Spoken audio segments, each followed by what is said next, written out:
Hey, it's draft time, everybody. And we're back. And there's money to be made. I think there's some value out there. And we're here with you on the Over Under podcast. Let's get it lined up. I know the people on the Twitter sphere are going to watch us. I know there's people on YouTube that are going to watch us. And you can chat in, but be nice, okay? So that probably just makes everybody a real jerk. Dan Live Shots is here. I'm Joe Murray, and I say we get right into it. Here's why I think you should bet on the draft. There's the guys, the Mel Kipers, the Todd McShays of the world that are going to say this guy, that guy, this guy, and when it comes down to it, they're not always right, but they hit pretty well last year, and I think it's because there's a lot of quarterbacks. What's interesting this year is there aren't any special quarterbacks at the top. So now it's teams are actually drafting the best player or the best need, which is different than years past. So, Trayvon Thibodeau was the projected number one pick going into this year, Dan. And here we are now. We've had essentially two different names bouncing around at the top of the draft. And I mean, it was Hutchinson. Now maybe he falls. It's interesting at the top. There might, as far as juice goes or paying the vig on it, it's pretty significant. And if you're wrong, you're going to lose money on it. So it can be profitable if people fall. But when it comes to the number one pick, I know there's been movement, but tomorrow, do you think there'll be any movement? So what I'm hearing and what I've heard so far is a little bit concerning in regards to everything that's going on with everything. Look, obviously, I think we all know that obviously Trayvon Walker is now the favorite. We discussed this a couple weeks ago, Joe, on Charger and Rich, where, hey, maybe, there's going to be a little bit of, a change here up top. And obviously, that has been the case. I still think there's a chance that Ike Ekwonu could be the number one pick overall. We're hearing that, right now there's a real battle going on between the owner, the GM, and the coach. And the coach wants to tackle, which is not a surprise. But they signed Cam Robinson to an extension today, which is an interesting thought process there. The GM, Trent Mcduffie, obviously wants, Trayvon Walker. He doesn't like guys with short arms. There's been stories about it in the past. Hutchinson is basically in like the bottom 7% for arm length. That's not a guy he's interested in. The owner wants Hutchinson. So you basically right now have a three-way battle going on between the owner, the coach, and the GM. Balky has enough pull in that organization at this point where I do think that he's going to win out with Walker. But looking at that, looking at, who it's going to end up being between, I think it's going to be between Walker and Ekwonu. And I think right now there is some legitimate value on Ekwonu to go number one overall. There's still plus 800 in the market right now. You can absolutely still get that number. I think that's something that people really should look into and be serious about possibly taking at this point. Yes, I know what the numbers say on Trayvon Walker, and I know what the number is right now. If you have a good number still in that 200 range, do not be scared to take some of that and then go take a look and, go hit, some Ike Ekwonu. Because I really think that Ekwonu has a chance to be number one overall. I don't think it's going to happen, but I think there's a chance, and it's going to suck for you if you have some really good CLV or really good number on Walker and you're left holding the bag if the coach and possibly owner, if Shad Khan ends up deciding, what, I don't like Trayvon Walker. If I can't get Hutchinson, we're going to take the next best guy and we're going to go Ike Ekwonu. And, all of a sudden, Ekwonu is the number one overall pick. I still think that's a possibility. So I would be scared if I were you having a Walker ticket. I know I have a lot of money on Walker right now to go number one overall. I have some very good numbers on him. And I am hedging with Ekwonu to go first. Again, not massive hedge, but absolutely to basically, make sure I'm not losing anything. I'm not, I'm not homeless after the draft tomorrow. So I do think that Ekwonu, number one overall, 700 or better. It's got to be a small consideration for people at this point. Got to be. So I agree with Dan. We briefly talked about the draft last week. It was I will say this, dude. There's hype now. I mean, I mean, maybe I'm hyped on it, but remember we were stuck inside for a COVID year where this was like I think everyone was pretty involved on betting on the draft. Like I think they learned was it 2 years ago? Like, hey, we can bet on the draft. We all remember Nike sitting in front of Bill Belichick's, his dog sitting in front making the pick. It was kind of funny, So I think people are aware, Dan, that they can bet on this thing. And now it's like for example, last week Walker had value, but I'm on DraftKings right now, dude. Minus 300. Minus 300. There's no more value. It's out. Yeah, I mean that's just that's a bad number. Like you don't want to be chasing that number at this point. There was still some minus 200 early in the market today. It's pretty much gone. Worth putting like $50, $25 on Aquanu since you mentioned the tackle thing. See, I think it's worth it if you have a good number already on Walker. I'm not the type of guy that just says, well, because there's some legitimate value and a possibility here, you should go do this. That's not how I approach the draft.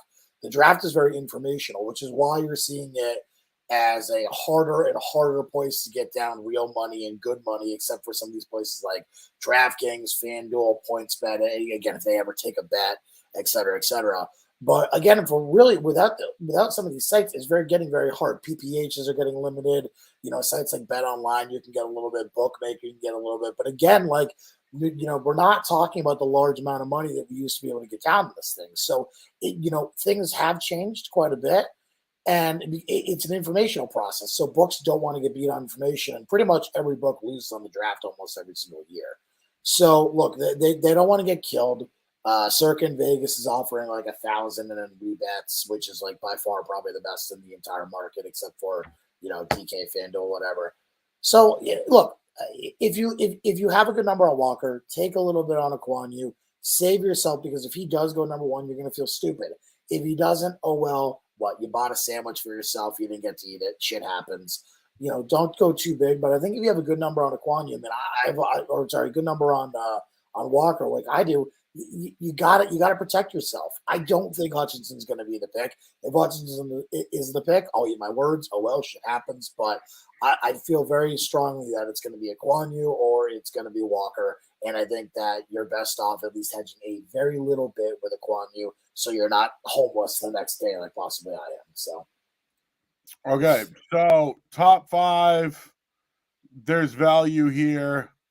Right now it's Walker, Thibodeau, Gardner, Aquanu is your 4, and then it gets a little interesting on who can slide in the 5th. I've seen some Evan Neal props that were bigger than 175. I saw like a 400 out there at one point that he goes like to the Falcons or something. But Derek Stingley, we know about this guy as well.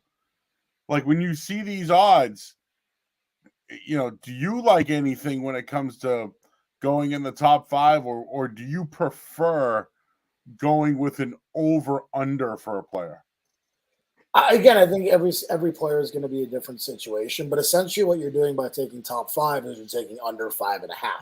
So if you'd like under 5.5 on a player, you better be getting some damn good value. So for instance, I think that if you really like under 5.5, you could be looking at, a guy like Charles Cross, who you might be getting at a better number at under 5.5, compared to the rest of the market.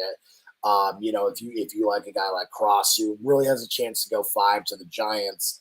So I think that's someone, who's interesting. Obviously, you've heard Jermaine Johnson connected to the Giants. He's under 5.5 plus 175. To me, that doesn't make a lot of sense.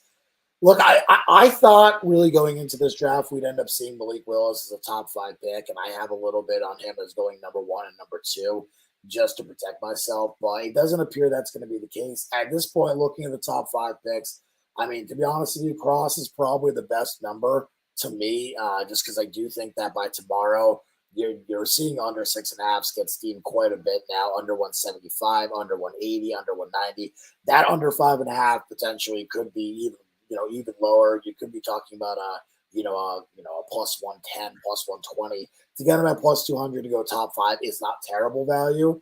Again, not something I love, but if you're looking for top 5, that's one way to approach it. Top 10, to me, the best value was on Derek Stingley, minus 200. He actually just moved right in front of me right now. Stingley's now minus 500 to go top 10. I think that's probably about right and probably what he should be. Jamison Williams is a guy that if you can find a good number on him, I don't think that's bad. I was able to grab a plus 350 like a week or two ago. I don't think that is a bad number on Jamison Williams. If you're getting plus 150, plus 175, I'd probably leave it alone because unless you want to take under 10.5 plus 175, which would make some sense, I get it, but I don't love the numbers on the top 10 either. I also think there's a legitimate chance that despite everything that's going on, we don't see Garrett Wilson in the top 10. So I'd be very careful with Wilson in the top 10. Again, there can only be 10 guys in the top 10. People forget that. So, sometimes we'll just kind of see value. They see a big number. They get a little trigger happy. Be patient. Remember we're trying to remember what's out there and just kind of be honest with yourself. Does this really have a chance to win? So, look, top 10 to me, I do think that the Carolina Panthers are very interested in Kenny Pickett. I know that is kind of something that's been out there. I also think they're interested in Charles Cross. I think if Carolina wants to take Pickett, I think they'll trade down. However, could that be to number 10 or 11? Possibly. Could it be, down to 9-10 with Pickett? Absolutely. So if you want to take Pickett plus 300 to go top 10, I don't like it. I'm not personally taking it myself, but that's something that could have a little bit of value in that market as well. I just don't feel great about any of the numbers that you're popping up right now, Joe, for top 10. There just has been so much movement in the past couple of days. The value is gone really at the top of the board. We've seen Derek Stingley go from 14.5 to 7.5. Garrett Wilson from 14.5 to 9.5. We're seeing a lot of big Evan Neal numbers now, which I think obviously a lot of the medical stuff connected to him. His camp tried to kind of dispel that today, but I don't know how much I buy that. I still think there's a chance that Neal is whatever, but we're seeing on FanDuel right now, Charles Cross under 6.5 minus 210. Like, I do think that the one remaining guy who I would take a look at for top 5 or top 10, Joe, right now would be Cross plus 200 to go top 5. You're essentially getting under 5.5 plus 200, which I think tomorrow will be a half decent number. For top 10, if you really, really want something, if you really have to, Jamison Williams to me is probably the best number, but you might be able to find a better Jamison under 10.5 or under 11.5 number than what's available minus 125 on DraftKings right now. So shop around, make sure you do what you can there. Obviously, it's going to be tough, but yeah, that's kind of my thoughts on the top 5, top 10 markets, Joe. What are your thoughts on just going down some players here and just kind of going through and seeing where the value lies? Right yeah, and then I have the DraftKings app, and I think we should probably mention this again. Yep. That dude, you got to shop the best line, man. Absolutely.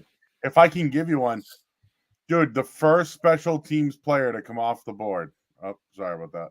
First special teams player to come off the board. I had the kid Arias from San Diego State. Arias, yep.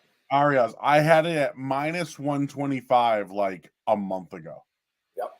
It's minus 286 today. Minus 400. Started at minus 400 at BetGM. Minus 400 on DraftKings as well. So that is definitely look. If you like Arias, you missed the number, you missed the move. Don't try running after that. I mean that to me that would be my advice there. And just remember, a couple of years ago, the Pats went off the board and drafted Rohrwasser, and Bass went later. Yep. I had Bass as the first. I had Bass as first kicker to go. Gotcha. So, like, what I mean by it is, like, sometimes the favorite isn't always, you know what I mean? It's who they like when it comes to the 5th and 6th round. No, I agree. Let's take a look here and let's kind of just let's just go down some numbers, some big names here. Obviously, I think it might just be easier if we start there. Obviously, Trayvon Walker, number one. I still think that, again, right now, DraftKings is Kwon Yu plus 600. Again, if you got a good number on Trayvon Walker, I don't think it's such a bad idea to dabble with a little bit Kwon Yu. We obviously touched on that. I kind of gave my reasoning why. I think, you're going to end up having that there. So, make sure you're very careful up top there. I'm trying to see where the number one overall pick is on FanDuel right now. Just trying to give you an idea, but right now I'm not seeing what's the number one overall pick. Ike Kwon plus is 5-1 right now. So again, 5-1, 6-1. I really would be looking for a 6-1 minimum. I think you can. I'll tell you this: I'm going to be probably taking Ike Kwon Yu. There unfortunately I got some 8-1 earlier today. I probably want a little bit more. I'm probably going to end up having to take 5 or 6-1 at this point, which stinks, but I do think that's unfortunately the way I'm probably going to have to go. Let's move on and kind of, because I think we've discussed plenty in regards to where we're going with that. Let's move on to Aiden Hutchinson, because I do think that there's going to be a lot of interesting thoughts on Aiden Hutchinson. He could go number 2 to Detroit. He could go number 3 to Houston. Could go number 4. I have him 4. I have him 4, and just if we're looking at it here, I have Thibodeau going 2. Doesn't mean I'm right. I just have it. Yep. At plus 150. At 3, I have my man Sauce Man. I think he is the best corner in the draft. Ahmad Gardner. I love this plus 400 right here. Yep. I really think he's the first corner to go. I don't think that it's a bad number. I think there's a legitimate chance that we're going to see Stingley at 3. And here's why. Again, you just have to remember who the GM is, and it's Nick Caserio. And Stingley has all the type of things you look for in a Patriots type player, in a Patriots type prospect. That doesn't necessarily mean he's going to be the best player, but that merely means he could be the number one corner. We've seen that market shift heavily as well. Quite a bit at this point. Well, he'd be a buzz for them too. I mean, this is a guy that was the best. He was predicted to be the best college corner. Yeah. Going into this whole thing. So, that's why I think Thibodeau and Stingley, they could fall right in. I'm a Gardner fan. We'll see what happens with that one. But again, they're all plus money. Whoever you like here, you can get significant odds, and that's money to be made, Dan. Like this is what we mean by profitable. Even Hutchinson, if he falls back and you get him at a 3 or a 4, like what was it here? A positive money plus 400. If he falls to 4, it's 350. I don't think he goes 5 though. No, I don't think he's making it past 5. And I'll tell you right now, you can get Aiden Hutchinson to go 4th plus 16-1 or higher in the market. You can still get Hutchinson to go, to get 3rd, 11-1 or better in the market. So, make sure you're shopping. I do think that those numbers are honestly realistic at this point. Kayvon Thibodeau is getting absolutely slammed, and this is a informational hit. This is not a insane, kind of thought process in regards to Aiden Hutchinson. There is legitimate information at the lines, and again, not coming from me. It's coming from a legitimate sharp group who feels connected and feels they have legitimate information that Kayvon Thibodeau is going to be the number 2 overall pick. So if you think Thibodeau is going to be number 2 overall, Hutchinson ain't getting past 3 or 4. So I don't think it's the worst thing in the world to take a little bit of Aiden Hutchinson, 3 or 4, as long as you're getting a good number. That would be my suggestion on how to play it. If I were you, like that would be my suggestion on kind of how to do things. I would probably play a little bit of Aiden Hutchinson 3 or 4. That would just be to cover your bases again. If you do think that he's not going number 2, which I got to be honest, I don't really know how I feel, but I do know that there's a big sharp group that feels that Hutchinson has a legitimate chance to drop Joe. And if that's the case, oh boy, because I do think that that would be crazy if Hutchinson falls to 3 or 4. which means I think Ekwonu falls. That's where I have him 5 plus 300. Like if something happens, at 6, I have, and I don't want to go. I probably shouldn't go over each other, but the kid Cross, who you talked about early on, like you could get him at the 6th pick for plus 400. That's just outside the top 5, Dan. Yeah. So let's move on. Let's move on to Charles Cross and kind of how I would approach Cross. Cross's number has been getting absolutely smoked. He was 9.5 a couple weeks ago. Most recently was 8.5 2 nights ago. I missed the good number on Cross at 8.5, kicking myself a little bit. But the very next day, I was able to get some Cross under 7.5 plus 115, some Cross under 7.5 plus 125. That number ended up closing near -250, and he's now moved to 6.5. You are seeing some 6.5 under -150, 6.5 under this. We're now seeing him down at 6 in some of the bigger, sharper books now. Right now, Circa has 6. Bookmakers under 6 plus 105. I think there's a legitimate chance that Cross ends up going 6. I do think the Panthers could be a team to look for to trade out at number 6, and because of that, I do think it's going to be an interesting approach with Cross. If you miss the move on Cross, don't chase him. I do think the possibility for Cross is to go 5. So if you like Cross, if you want to play something on Cross and you want to chase it, Cross going top 5 plus 200, that would be how I would play him at this point. Unless you have an incredibly good number at 6.5 or 7.5, I wouldn't waste it. You've missed the move on Cross, unfortunately, so I don't think there's a ton of value there. I'd be very careful on how you approach that. All right, Dan. So moving along, and I again, I don't want to read you my whole thing here, but I'm just we're just going through. I just figured we might as well go through and just kind of talk about everything that we got. So I had Jermaine Johnson going 7, but the 8 pick's interesting. I have Garrett Wilson going to the Falcons. So this comes down to who's the first wide receiver off the board. So I'll pull it up here on DraftKings, who will let you do that. They'll do your they'll let you do your position totals and what happens here. But Yep. Who do you think the first court? So in your opinion, who's the first guy off the board? First wide receiver? Yeah. So for me, the way I'm approaching first wide receiver, unfortunately for most people, is Jamison Williams was my guy. He was 3-1, 2.5-1 a couple days ago. Now he's 175.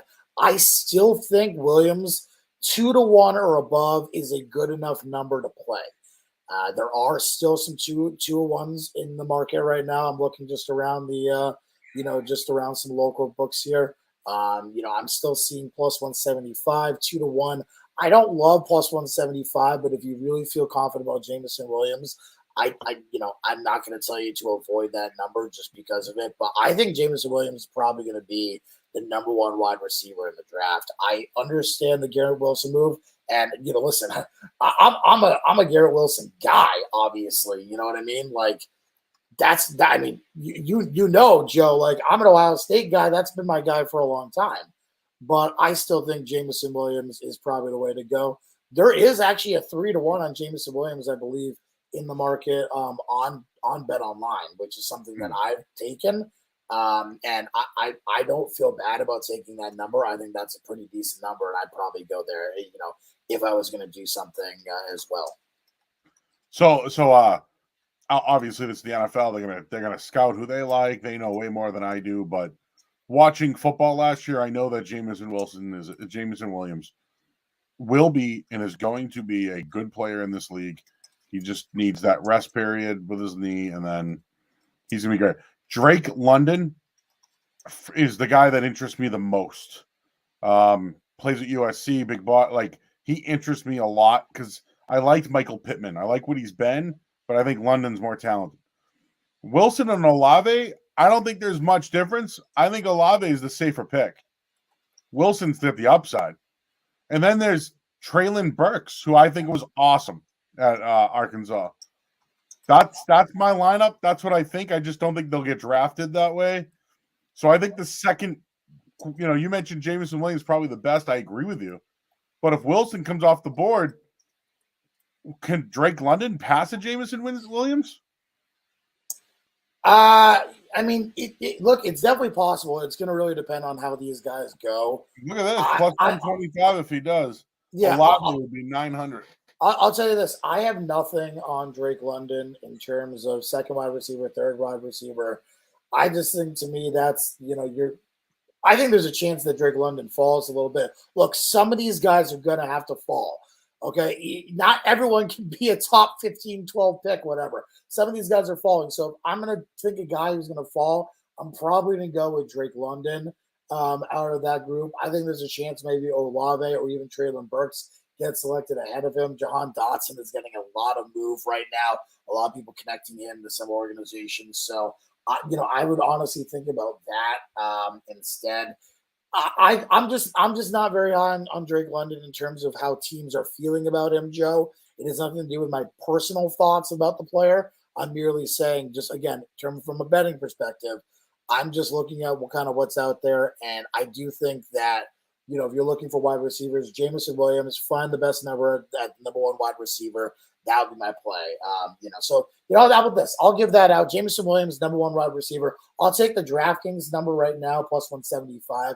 I think you should absolutely be able to get a better number on that, but let me give out the current DraftKings number, plus 175.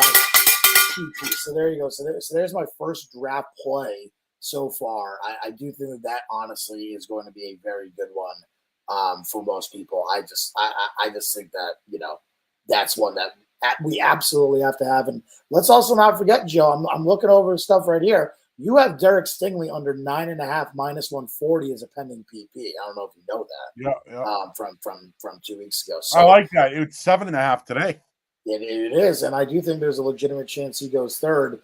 So right now we are on the board with two right now draft plays.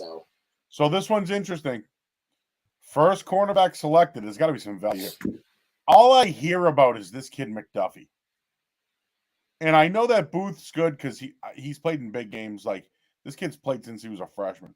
So I think he's going to be a nice little late first, early second. So really, Gardner and Stingley, I really, really like Gardner. But I see what I mean? No value at 175. But first corner off the board, I've all I've been hearing about is Trent McDuffie, and I'm wondering if there's any value there. Look, there's absolutely no value in McDuffie to be the first corner or the second corner, in my opinion. If I'm wrong, I'll be wrong. Let's see what he is. Third corner. Yep, 250. Yeah, I think that's probably a much more realistic area. I do think if you're looking for a potential third corner, some value, I think Kaiir Elam plus 400 is not a bad snag or a bad way to go as the third corner. I think McDuffie, I think it's going to be a toss-up after the top two. I think Stingley and Gardner will both be top 10 picks. The question is, where do they go? I think Stingley has a legitimate chance to go third if Hutchinson goes second. If the Lions end up going Thibodeau, I think Stingley probably falls down into the 7, 8, 9 range, potentially to the Giants at 7 with that slot there. But honestly, the way I would approach the corner market is we'll find the first corner market with Ahmad Gardner. If you can find something good, for instance, I got Ahmad Gardner minus 150 to be the first corner yesterday, and got him plus 225 to be the second corner. Had a little bit more on the first corner, had a bunch on the second corner, but not quite as much, so I'll make a profit either way. I think that's the good way to approach the cornerback market right now. I do think that would be the way that I would approach it. I honestly think Stingley has a very good chance to be the number one corner. But again, you're probably not going to be able to get two good numbers there considering how high Stingley is to be the second corner at most books. So the best option is a Gardner right now. Perfect example. Gardner minus 175 to be the first corner on DraftKings. Right now, FanDuel, let me click over to FanDuel and kind of give you them. But basically what you're going to end up seeing is, let's see, first corner drafted. Yeah, so Ahmad Gardner there, and then second corner drafted Ahmad Gardner plus 225. So you can get Ahmad Gardner to be the first corner minus 175 and the second corner plus 225. I think barring something crazy, you're winning at least one of those bets and taking home some money if you do it correctly. So to me, that would be the way that I would approach it again. And again, just looking at Jamison Williams right now, on the first wide receiver selected, plus 250 on the FanDuel website as well. So, FanDuel obviously giving up a better number than DraftKings. But again, I want you to be fair, give out the DraftKings number because I think that's reasonable. But you should absolutely be able to get 250 or more on number one wide receiver on Jamison Williams. And again, approaching the corner market, I think it's a little bit different. Joe, why don't we go back to some of these guys? If you're interested, I think one that is going to be really interesting for tomorrow at the top of the draft is Kayvon Thibodeau and exactly where does he go? What are your thoughts on Thibodeau and how you're feeling about him? I have under 4.5. I think he's going 2. So if you think Thibodeau is going 2, then that means where do you have Hutchinson going? I have Hutchinson 4. So I got Walker, Thibodeau, Gardner, and then Hutchinson. Gotcha. Even though I have Singletary going a lot. I mean, he dropped. I have him going to Seattle at 9. Gotcha. Okay, so you don't have. I'm sorry. Who did you have? Who did you have at 4? Hutchinson. Hutchinson. Okay. The guy that I have moving up is the kid Sauce Gardner from Cincinnati. And you have again. And the thing is, you can bet his draft position if you want. Under right now is minus 135, 5.5 under. Yeah. So and he's right now the first corner off the board. Yeah.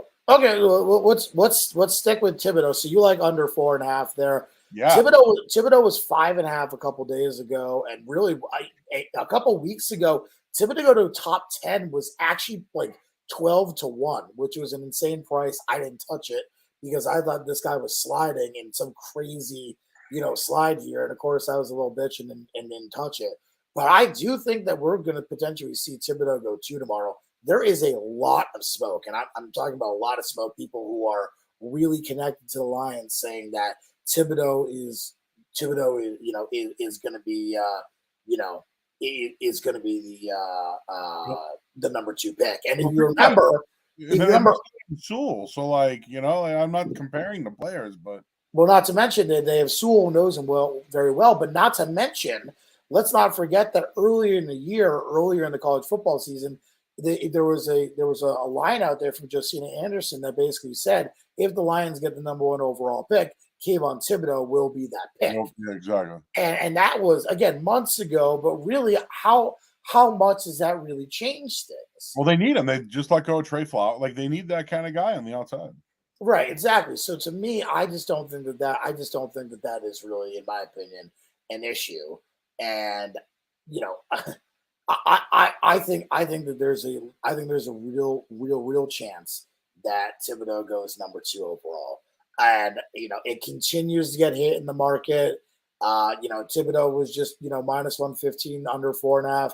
Now he's minus 140 at bookmaker. This number has gone all over the place. I've seen it, I've seen it as low as minus 109 a couple days ago, and as low and as high as, plus 185 on the other side. I mean, really, this number has bounced all over the place. It does feel like kind of a battle of information going on where, there's clearly a group that thinks Thibodeau is going second and others who do not think that Thibodeau is going second. And it pretty much is just a battle of that as of right now, which is, in my opinion, extremely interesting. But yeah, I'm really interested. I got some Thibodeau under 5.5. It's a pretty good plus money last week. So I'm feeling pretty good about that position. And I'm probably going to just hold on to it and ride it with the CLV there. But if you're looking for something on Thibodeau, I think you have to go 2 because he's not going – pretty much every single Jets beat writer has said he's not going 4. He's not going 4 to the Jets. So if that's the case, you can pretty much take out the Jets, and I don't think that he's a Patriots guy from talking to a few Patriots people. And obviously, if he's not a Patriots guy, that means he's probably not a Texans guy either, which means that you're probably looking at 2 or bust. So an interesting way to play Thibodeau, if you have a little bit of balls and you want to play something, Thibodeau go number 2 overall, plus 275, plus 300, whatever you get, and then over 4.5 as well. So you could basically do 2 under essentially 2.5 and over 4.5, assuming that he's not going 3 or 4 there, based upon all the reports that we have. And I don't think that is the worst way I don't think that is the worst way to approach the Kayvon Thibodeau numbers. People have been asking me, how do I approach Thibodeau? I think that would be the way that I would approach it. Nice. All right, cool. Anybody else near the top that you wanted to get into? I know at one point we want to kind of highlight the Patriots a little bit here, but only thing I thought maybe just highlighting, I don't think really there's much else in the 5 or really the 10, which we kind of hit on. But do you want to talk about quarterback quickly? Because, I think it's presumed that Willis is the first quarterback. It's just presumed. Well, let's talk about your guy Ahmad Gardner, because you think that there's a real chance that he's going 3, and I think that Gardner is going to be one of those guys who unfortunately takes a drop here, just based upon how I think the draft will end up going. I think Gardner is going to be a guy who ends up taking the drop. You like him going 3rd overall. I think over 5.5 for Gardner or over 4.5 would be a really good play. Unfortunately, pretty much over the 4.5s are now like minus 250, minus 210. I'm not going to give that out. I think that's unreasonable. But I think Sauce Gardner over 5.5 is not the worst play. I'm not going to PP it, but I think that could be something to keep your eye on there. I've always loved this guy. Me personally. So this again, biased. I like this kid. I've always liked Cincinnati, Dan. And this year he was the best player on that defense, and he did well in the national championship game. So I don't know. He's been talked about for a long time as a first-round talent. It's going to be hard to pass on Stingley unless there's something about him. Like does it bother people that he didn't play? Like, I don't know. Do they worry about any history with it? I don't know. I just, but from anything I remember about Derek Stingley, him, Leonard Fournette, all those guys, we've known for years those guys were going to LSU, going to be number 1 picks. You know what I mean? Right. So it's hard to just pass on those guys. No, and I totally understand your viewpoint. I'm just taking a look and trying to be reasonable at how I feel about the player, and I just think that trying to be reasonable about the value of the player and where kind of what you're hearing in the market and where you stand on that. I just, to me, that's something that as of right now, I can't do. So I don't think that. I think Gardner is going to be an over. I think that he's a really good player, but I think that he's been, if you're looking for a guy to drop at the top, I think he's personally a guy who's been a little bit overhyped in terms of how he is as a player and how teams view him. We'll find out. But if I had to guess, that would be the guy that I would look at and say, I don't know how I feel about that. That might be something that I would take a look at for and over there. So he would be the guy that I would target, Joe. For and over if I was looking for something like that. Let's see, I got 4. I got Hutchinson. He's plus 350. And then we mentioned the 5. This is where things get a little. Cross is the favorite at 5. Yeah, he is. And again, I don't know exactly how to feel about that, Joe. I do think that it's interesting that that Cross is the favorite at 5. I'm surprised that that's the case. And first off, the number on DraftKings is Cross number 5 pick plus 175, but you can get Cross top 5 plus 200, which is a way, way, way better number. So don't take the actual number there. But I do think that Cross, in my opinion, is going to be a guy that, you've heard him very much connected to Carolina at this point. I think that he's going to be a guy that people really, really want to get on. So to me, he's a guy that I would be. I think Cross right now, top 5 is really good, tremendous value, because I think that you're going to end up seeing that end up, a real possibility. I'm not going to play it because, again, I already have a good number on Cross with a bunch of 7 and under 7.5, and I really like that number. So I'm going to let that ride. But again, if I was looking for something, I think that would be something that I would probably look at. I have a Quanu at 5 on mine, but that's because of the Gardner jump. And then I have Cross 6, like you said, to the Panthers. Speaking of which, why don't we talk about a guy who could potentially fall quite far, and that's Evan Neal. And Neal, the reason that he might fall quite far is unfortunate because there has been some medical stuff on him. I know that there were reports came out today and said it's just fake, it's not real, whatever. But I don't know how much I buy that. I think the reports on Evan Neal are real, and we've seen him move from 1.5, from being the number one overall pick at a certain point to 3.5 to 4.5, now to 5.5. You're seeing Bookmaker with a solid 6. A lot of these sites with a solid 6. I still think there's a possibility that Neal ends up dropping out of the top 10 completely. So if you're looking for another pick, another guy who you think really could drop, I think Evan Neal is the guy. The one problem is I think Neal is a legitimate possibility at 3. He is first off, he's an Alabama guy. You know that the Patriots loved Alabama. You know who's running the Texans, which means he's going to have a connection to Alabama. You know that these guys are all going to be, colluding with each other in regards to that. And obviously, all these colleges are going to be promoting their own guys. So Evan Neal is going to be a guy that Alabama is promoting to go highly. And if assuming that the medical red flag wasn't too bad, that's a guy that I think that, they're going to try and look up for possibly 3. I just don't see it. I'm with you. I'm with you here. This is what I have. Jamison Williams going 10 to the Jets. Drake London 11. Trent McDuffie, the high corner, going to the Vikings. 13, I have Evan Neal to the Texans, like you mentioned. So out of the top 10, I mean, this over here is a little not the best number for Evan Neal.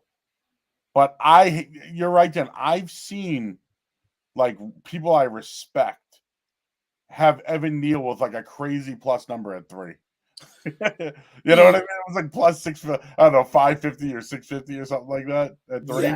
Yeah. I mean, right now, Evan Neal is 10-1 to go 3, which again I think is crazy high compared to what the market probably should be on him. I think that Neal is more likely than Ahmad Gardner. I think Neal is more likely than Kayvon Thibodeau.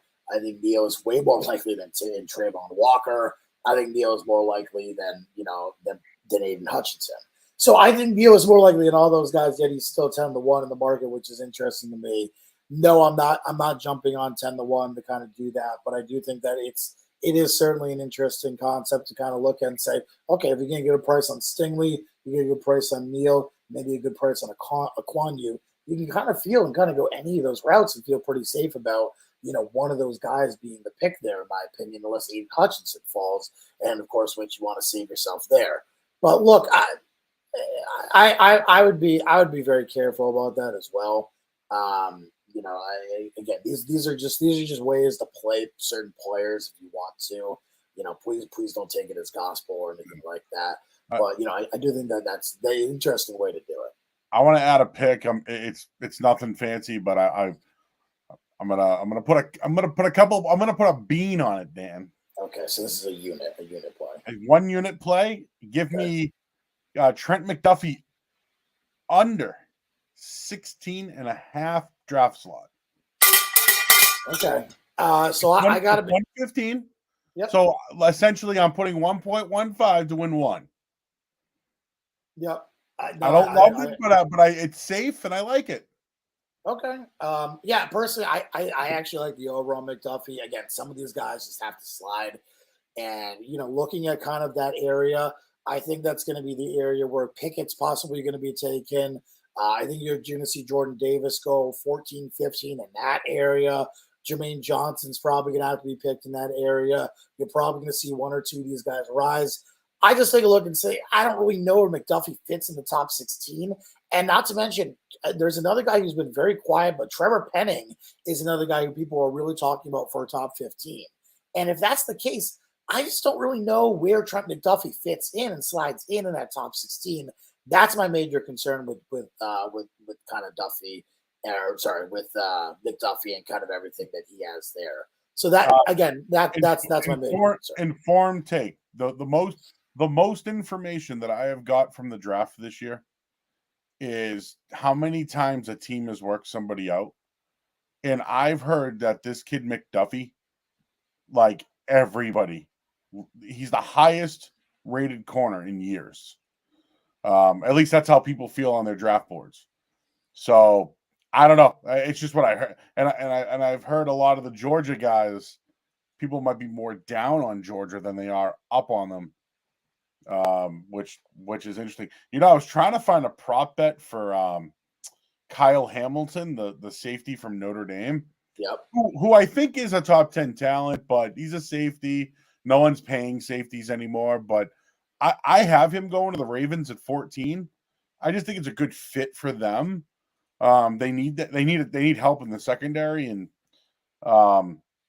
but I actually see him going before a guy like Olave, and then that's when I think the quarterback stuff gets interesting. So I think Hamilton has a chance to go anywhere from 11 to 15 in that area. I think the Commanders make a lot of sense for a safety, and I think that he would be, interested there. Minnesota, obviously Harrison Smith, probably not going to be them, but Houston, 13, that could be another interesting spot for Kyle Hamilton, Joe. I could also see him falling to 14, 15, 16. I do think that either Baltimore or Philly is going to try and take Jordan Davis there. So, I do think that's going to happen. But I think that that's going to be the range for Hamilton is in that 11 to 16 area. And so that's kind of my thoughts on everything there. I'm passing on Kyle Hamilton because I think not even on the board, dude. I don't even see him on here. I've been looking. Yeah, he's 10.5, 11. I'll see where DraftKings has him currently. Most places have him at 11.5 or 12 now. He was 6.5 a couple weeks ago. He was flying up draft boards, at least in the public, and people were talking about Hamilton this, Hamilton that. He was 6.5.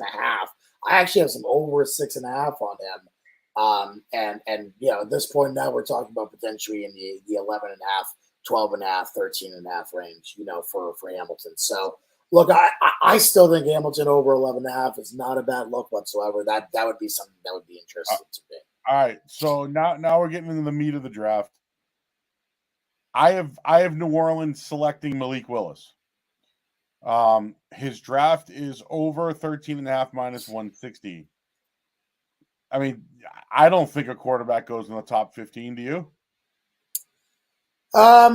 Probably not. I think there is a possibility if someone trades down for Pickett that he goes 11, 12, 13, 14. If Carolina ends up moving to kind of that area, I think it's possible that that you see like a Carolina Houston trade, and all of a sudden Carolina's picking at 13 and Pickett goes 13. Like that would not absolutely shock me by any sort of means there, Joe. So I think it's possible, but you've seen the numbers and where they started. Willis was 9.5, Pickett was 8.5, and now Pickett's most point I think Circa had him 18 yesterday and 17 today and 17.5 today. Willis, you're seeing commonly 13.5, 14.5 across the board. People still have him as the higher rated quarterback. The one thing I will say about Willis is we have seen the Pittsburgh Steelers telegraph some of their picks the past couple of years. Najee Harris was one last year where it felt like the whole world mocked Najee Harris to the Steelers, and that was the pick. And I was like, there's no way the Steelers are going to be that dumb. And of course they were. Najee Harris was an average running back at best this year, in my opinion, maybe above average, but whatever. In my opinion, it wasn't great. But the thought process is that Steelers might just telegraph picks, and they've been very interested in Willis. Do they have to move up out of 2021, whatever 20, I believe they are, to go get him? It's possible, Joe. So maybe you could see him move up into that 14, 15, 16 range as well. But yeah, Willis, it does feel like the Steelers telegraphed guys, and man, Willis just feels like another guy that that they're telegraphing right now. Yep. So yeah, I have him at 16. I have him the first quarterback going. There's no value in it. The next is Jordan Davis. You've mentioned him. I have him at 18 going to the Eagles. The only concern I think this guy, man, if I was playing ball right now, I want to be Jordan Davis. Okay. The only thing that worries me is he a 3-down guy? That's it. But I think, can he be a 3-down guy? I hope he can. I saw Jordan Davis's player total over under 13.5. I have him at 18.5. Why the big fall right here? Well, let me just kind of give you an idea, kind of give you a background of Jordan Davis. He opened 16 and a half a couple of days ago. He was really what it was 21, 24 and a half a couple of weeks ago, but really fast moving in the few places that have been available to bet. Really settled around 16 and a half, moved quickly, and now that's gone to 15 and a half and 14 and a half. And the reason that those numbers have been getting absolutely crushed is because there are heavy links from Jordan Davis to Philly and to Baltimore, who are picking 14, 15. And if Philly wants him, the rumor is they're going to have to leapfrog Baltimore to go get Jordan Davis. And that's the case. It sure sounds like Jordan Davis is either going 14 or 15. So I or even earlier than that. So to me, I would be I do not think Davis is making it past 15. I would be very surprised if Davis made it past 15. Yeah. And I'm just going. So I love Devin Lloyd, and we can get into the Patriots in a little bit here, but I do have the Steelers at 20 with Kenny Pickett. That would be the second quarterback coming off the board. And then the Patriots pick is at 21. We don't know if they pick there. So I'll ask you, Dan, in a perfect world, and you were the GM and you were going to make money on the bet as well, who do you think is the selection at pick number 21? I'm thinking it's possible it's Quay Walker. And he kind of fits what the Patriots like to do in terms of linebackers. We know that they need a linebacker badly. He fits kind of everything in that mold that they really like to do. And Walker, to me, is a guy who's really been rising the past couple of days. He was at 39 and a half, 38 and a half. I think there's a possibility the Patriots trade back a little bit and still get Walker in the first round. He's a really, really talented player, fits their scheme really well. And honestly, you need to go check your books right now and see if you have Quay Walker and what his position is. If he's 20 and a half, you're late on the fucking move. Oh, well, shit happens. But I've seen a lot of under 39 and a halves, under 38 and a halves, minus 150, minus 160. Lay the juice. He's going to be a first-round pick, barring something crazy. I actually think I have Walker to be the first linebacker at 27 and a half. 27.50 to be the first linebacker. So plus 27.50 as well as plus 15-1. You're seeing him in the market now as low as plus 175. Walker is going to be a guy who's going to go earlier, not later. So to me, that would be a guy that I would be looking at potentially for a bet there. I do think that if you have a good number on Walker, don't be scared to do it. Don't be scared to lay the juice. You're probably going to get if you want. You can probably buy back off that, but I think that that's probably the way to go. Yeah. So this comes down to the little bit of the Patriot stuff here. So I have a few bets that I'm going to probably put in right now while I'm with you. So when it came to the Patriots, I had three people, or four people in particular that they could draft. Okay. So I had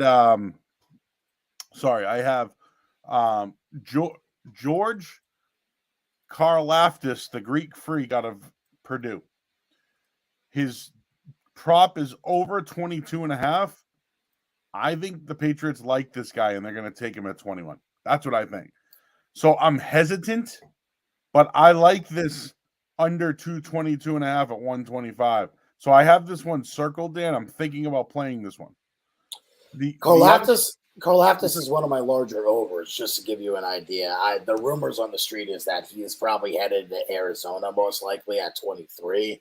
It doesn't feel like the Patriots are very interested in him, and if they are interested in him, they feel they can get him at a later time.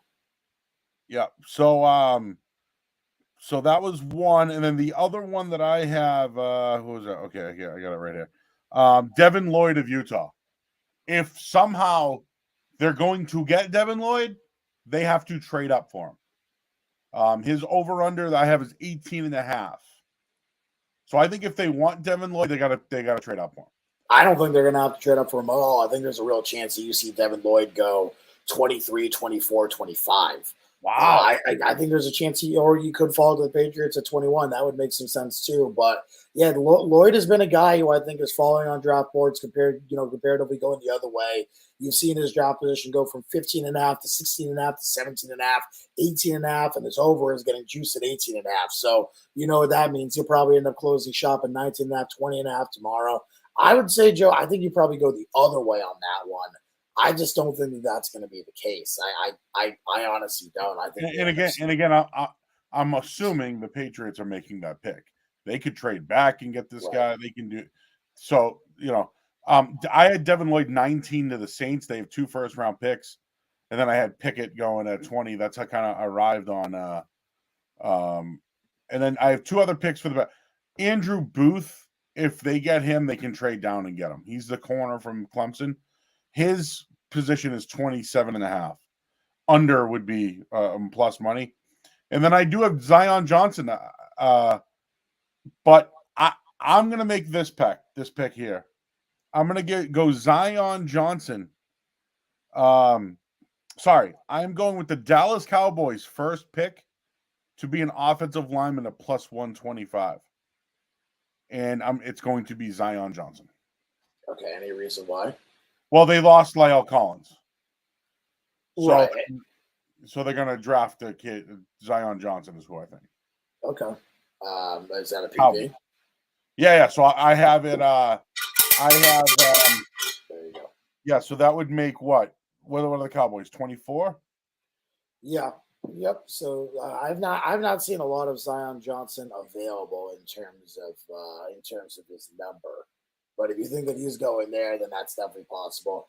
I will tell you, it's really hard, in my opinion, to go with a team picking a specific position just because there's so much variance around that, Joe. If you know what I mean, So that's the only thing I don't love about about Zion Johnson. I'm gonna give you some numbers that I think are still really good in the market that you're going to be able to find. First off, I'm going to go with Jermaine Johnson under 9.5, even money. I think this is going to be a guy who unfortunately is going to go top 10, which is surprising to me that that's the case, but it does feel like he's going top 10. So whatever. I'm not the guy, so it is what it is. But yeah, Jermaine Johnson under 9.5, even money. You should still be able to get that number or some other numbers very similar to that. So I'm going to give that as a PP. I'm just going to, since we're about an hour in, I just want to give out some PPs right now and kind of people's thoughts here or whatever. Let me take a look because of the board, because unfortunately the board has moved so very much in the past couple of hours here. I'm seeing if I can find a Charles Cross number that is not insane to take. Yeah, it looks like. While you're scrolling through, Dan, I'm just going to blow off some of these picks. Please do. Yeah, if you had more, go ahead. Treylon Burks, I had going to the Packers. Kenyon Green's another lineman off the board. I mentioned Cowboys with Zion Johnson. This is where it gets a little interesting. Buffalo Bills take Devante Wyatt from the Bills. I have Tennessee taking a big center. They need to get better. I also heard a rumor Tennessee might be interested in the quarterback early, which would be interesting. I have the Bucks taking Daxton Hill, who I think is an outstanding player from Michigan. Tyler Smith to Tulsa, and then Johan Dotson from Penn State. I get him in the first round, going to the Chiefs, who have back-to-back picks. And then Desmond Ritter, 32 to the Lions. Interesting. Okay. Yeah, there you go. So there's some picks. I think Ritter has a legitimate chance to be the second quarterback off the board if Pickett doesn't go early, which would be certainly an interesting development there. I'm going to give out a few plays here, so let's just stick with me. I'm going to take Jahan Dotson under 30.5 minus 115. I think you're going to end up seeing this number, real high tomorrow. You could be looking at the high 170, 75s. I think that there's been a lot of people connected to him with the Packers. The Chiefs are also someone who are interested in him. I think Dotson is going to end up sneaking into the first round, getting him minus 115. Really is not a bad value there. Tyler Smith is going to be another guy who I'd be interested in. I haven't found a great number on him to go, 32 now, minus 110. Yeah, fine, whatever. I don't love that. Again, there's going to have to be some guys who end up falling here. So I'm going to take a look at some overs here. We talked about him earlier, Joe, but a guy who I really don't think ends up making in the top 18, Devin Lloyd over 18.5, minus 125. That's a guy I just, unfortunately don't think is going to be, in that area. I think he's going to end up dropping a little bit. So I'm going to PP that one as well. PP Dotson too. Andrew Booth over has been absolutely smashed to pieces at this point. So don't even bother trying to, to try and chase that one. I don't think that's going to be, something that's going to be really any sort of profitable as well. I kind of gave you the first wide receiver that I like. The first running back to me is really, really interesting because everyone is absolutely 100% sure that it's going to be Breece Hall. So, as much as I do want to take a flyer on something else, I'm going to trust the juice. I'm going to trust everything that's Breece Hall, but don't doubt this one.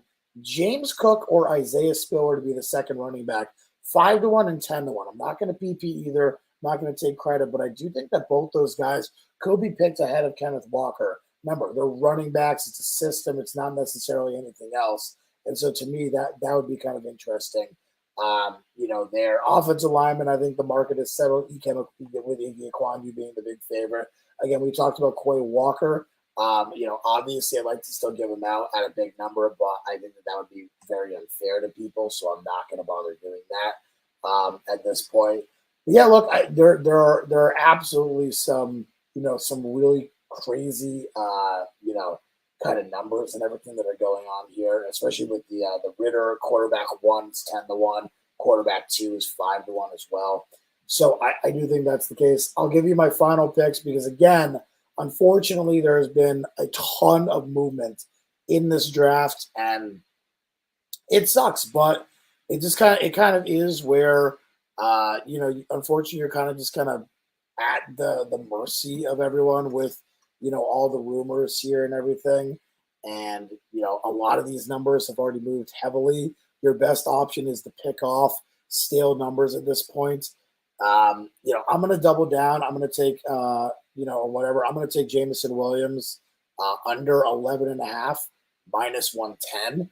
So Jamison Williams, and again, I think you're better off going top 10 like I did earlier, or top wide receiver. But Jamison Williams under 11.5 to me is a good number at minus 110 as well. And let me give out one more if I can find it. Just want to make sure I have the right number up here, Joe, so that no one gets very upset. But I'm going to take Kayvon Thibodeau as well. A half a unit play, so very small. So James Williams under 11.5 BP, and then give me Kayvon Thibodeau to be the second overall pick, plus 300 for half a unit. So there you go. So I have now given out a lot of picks. That should be there you go. So that's kind of how I'm going to go there. I was just trying to look if there was anything else I wanted to do. I know people have fun with like these special teams props. I already told you. I had Matt? Oh my God, 400. This kid, by the way, can boom. Yes, he can. Cameron Dicker, man. Remember him? Yep. Texas. And then did he transfer after? I don't remember. Anyways, I remember these guys. And then Mr. Irrelevant. I've never bet on it before in my life, but it looks interesting. No, how about this one? It's not interesting. You're betting on a coin flip. You're betting on a coin flip. Whatever Joe says, it's not real. Do not bet this. Whatever Joe says is interesting. It's not interesting. No. It could be. Watch it be like a. It could be anything. It could be a. Yeah, it could be anything, but it's not going to be anything. Like it could be a rugby player that they want to make a tight end, but maybe he'll be a defensive end. It could be one of those players. That's why this is could be, or it could just be a normal position player. By the way, there was one. There was one. Yeah, I love this McBride kid. There was one prop I was looking at. First running back taken was what I wanted to discuss. Now, holy crap. Has the running back position really turned into the running back position? Like, we've always been like, oh, Najee Harris, dumb, 32. And, like, he was all right. But yeah, I still agree they should have done something else. But this Kenneth Walker is interesting. Isaiah Spiller is interesting. I'm just looking at all these guys here. Like, I don't know. First running back taken. I love Kenneth Walker, but he's got a lot of miles on those tires. Yep. I'm very much aware. I don't like Kenneth Walker for the first running back. If I'm gonna go I'm gonna go big. I would go Isaiah Spiller. Spiller would be mine too. Yep. Yeah, I've heard a lot about him of late, and it's just weird, man. The no QBs this year, like the tight end props. I do like this kid McBride, but and likely he's from Coastal Carolina. I remember him. And then linebacker props, like I said, all these Devin Lloyd's the Quay Walker though. I will tell you this one, Dan. Heard from a Patriots writer today that told me Quay Walker definitely in the conversation. I said that like 20 minutes ago. I know. When you said it, I was. You know how we were talking about information? The information I have gathered is Georgia in defense. That's what I've heard. So I don't know if that's early or whatnot. And we've gone over everything. We've done it all. Dax Hill. Wow. The second safety selected. Okay. I wanted to say that. It's really it, Dan. And one other one I wanted to give out. I have 7 offensive linemen going. The prop bet that I saw was over 7.5 plus 160. Do you think there can be 8 offensive linemen drafted in the first round? I feel like it's unlikely. Plus 160 was it was enticing to me. Like, imagine the Chiefs just drafting a lineman. It's like, dude, come on. You just lost Tyreek Hill. What are you doing? And they got 2 picks in there. So I think that's it, man. And I feel like the Panthers are going to draft a quarterback. I guess they told Blake Griffin that today. Not Blake Griffin. Blake Griffin. Sam Darnold. Yeah, I mean, yeah, I think it's very possible that they end up going Pickett. I just think it won't be 6. Oh, yeah. Neither. So, all right, Dan. Well, I'm going to stop sharing my screen. I just wanted to put the odds up there for everyone to see. I've seen some recent buzz about the Jags possibly taking Iquanu. Did we say that a long time ago? Well, we talked about that. Was the first thing we talked about was the number 1 overall pick. I do think Iquanu is going to be a choice. I think it's going to be between Iquanu and Walker. I think Walker's going to be the pick. But again, if you got a good number on it, if you got a good number on Walker, taking a little bit of Iquanu, not the worst decision you ever made. Ooh, the Cardinals, Arizona has just picked up the 5th-year option on Kyler Murray. So night before the draft, if they happen to select a quarterback. Yeah.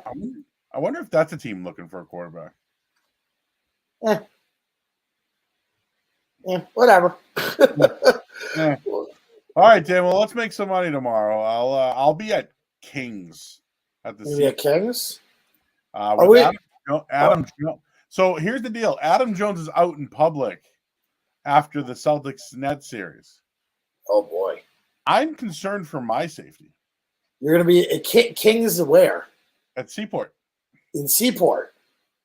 I might have to get my butt down there and go see you guys. So we'll be there. And then the problem is, well, not the problem. There is a Bruins game on. So we have to wait for the Bruins game. And then we'll be on. But that's when we think the Patriots will be drafting at about 10:20, 10:30. That makes sense. Sense. So that will be the play there tomorrow. And then we're back on Saturday. Tomorrow, Touch and Rich. We should probably recap all this. Oh, and we may have an official line for a Celtics Bucks.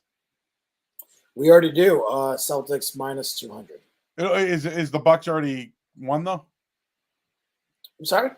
The Bucks already won the series? No, they have not won the series yet. Okay. Do you think it will be anything will change if they win tonight, but like someone gets hurt, or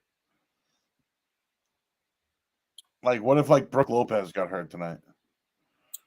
I mean, yes, that could change it. Or Drew Holiday?